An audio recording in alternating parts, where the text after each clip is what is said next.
பீக்கஞ்செடியில் இப்படி உளுந்து கிடக்குதே சீக்கு, எப்படித்தான் விவசாயிக்கு பொழைக்கிறது?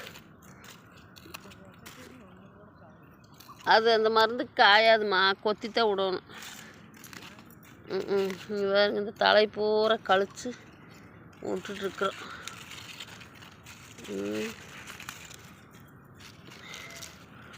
2 பேர் அடித்தலை கழிச்சு விட்டா செடி கொஞ்சம் நல்லாயிருக்கும் அப்படின்னு நினச்சி இப்படி கழிச்சு விட்டுருக்கு சுத்தமாக.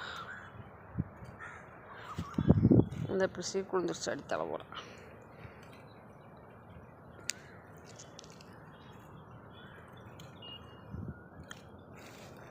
இப்படி கழிக்கிறோம்.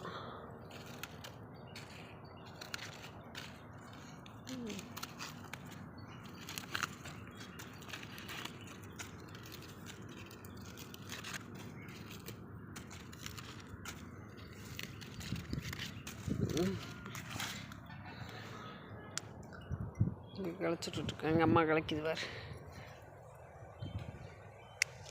சீக்குழுந்ததெல்லாம் கழிச்சு விட்டுட்டா சுத்தமாக இருக்கும்ல காடு.